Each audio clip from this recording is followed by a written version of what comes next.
ශෝහිනී සේනාවක් වටලා සිටියදී මොවුන්ට කිසිදු බියක් නැත. දේවයන් වහන්ස බිය නොවන්න. නුඹ වහන්සේ සුවසේ රාජ්‍ය පාලනය කරන්න. සතුරු වදුර මම දුරු කරන්නම්.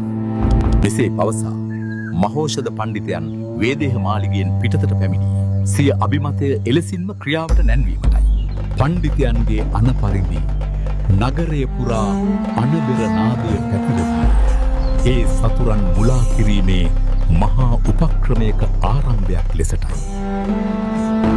නුවරින් නැගෙන ප්‍රීති ഘോഷා චූලනී රජුගේ කෝපය තවත් වැඩි කළේ. සිය සේනාව අවට සිටියදී ලියුණු නුවර වැසියන්ගේ මේ අසාමාන්‍ය හැසිරීම ඔහුට මහත් ප්‍රහේලිකාවක් වුණා. අටලොස් අක්ෂෝහිනී සේනාවක් වටලා සිටියදී මොවුන්ට කිසිදු බියක් නැත. ජය පැන් බොමින් බෙර ගසමින් ඔවුන් නටන්නේ කෙසේද? දේවයන් වහන්ස මා කුඩා රහස් දොරකින් නුවරට ගියේ. මේ උත්සව සමරන ජනතාව ගැන මා ඇසූ විට ඔවුන් කීවේ රජුට කුඩා කළ සිටම දොළදුකක් ඇති බවයි.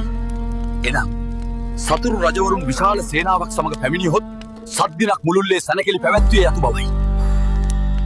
වහාම මේ නුවරේ සැම පවුරක්ම සැම දොරටුවක්ම සැම බලකොටුවක්ම බිඳ දමා සුළු වසුළු කරනු. රජ අනින් වියරු වැටුණු සේනාව මියුළු නුවර බිඳ දමනු රිසියෙන් මහා බලයකින් පවුරු වෙත කඩා වැදුනා. ඔවුන් සිතුවේ කිසිදු බාධාවකින් තොරව නුවර පහසුවෙන් අල්ලාගත හැකි බව.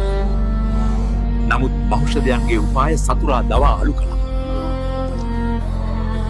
පවුරු මතින් ඇදහැළුණු රත්වැලි සහ මඩ ප්‍රහාරය හමුවේ සතුරු සේනාවට මියුළු පවුර අසලටවත් ළඟා විය නොහැකි වුණා. යෝධයන්ගේ උසුළු විසුළු හා රත්වැලි ප්‍රහාරයෙන් වැටකෑ සතුරු සේනාව දැඩි පිළිස්සුම් හා ව්‍යාකූලත්වයෙන් පස්බෑමට ලක් වුණා. දේවයන් වහන්සේ අපට මේ නගරය අල්ලන්න සිතන්නවත් බැහැ. අහසින් එන කෙනෙකුවත් ඇතුළු වීමට ඉඩ දෙන්නේ නැහැ.